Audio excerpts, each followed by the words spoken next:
2%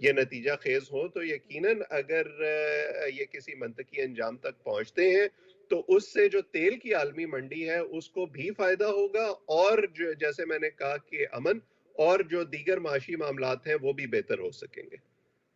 ٹھیک ہے، لیکن سر اس سے بہت سارے ایسے ممالک ہیں جن کے مفاد اس میں ہے کہ یہ مذاکرات کامیاب نہ ہونے پائیں، تو کیا پھر ہم یہ سمجھیں کہ کہیں نہ کہیں ان کی جانب سے ابھی بھی کوششیں جاری ہیں کہ نہ ہونے پائے ایسا؟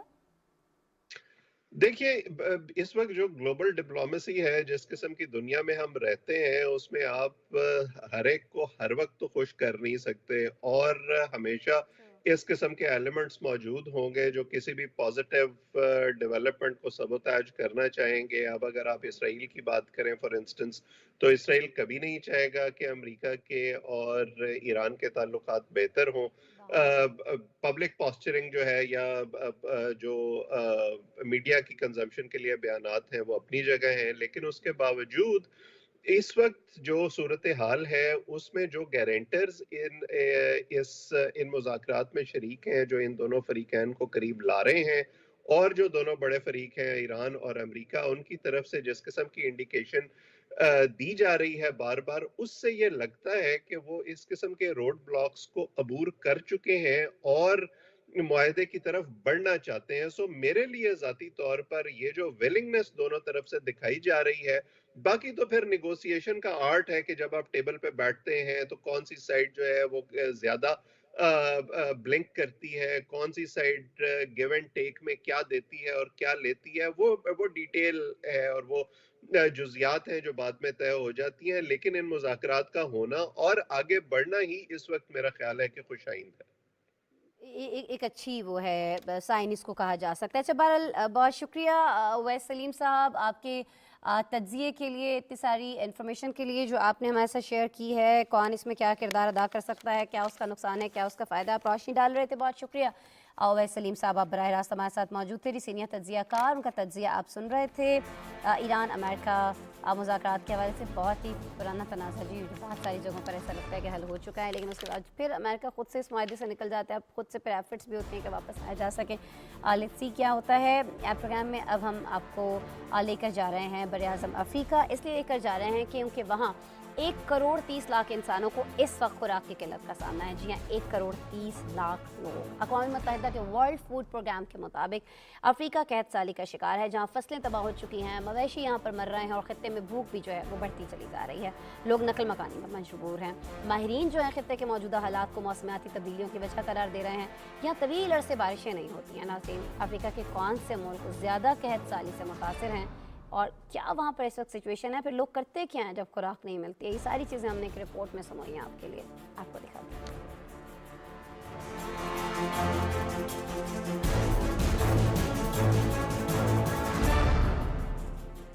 افریقی ممالک قحط سالی کا شکار ہیں، جہاں خوراک کی قلت بڑھتی جا رہی ہے۔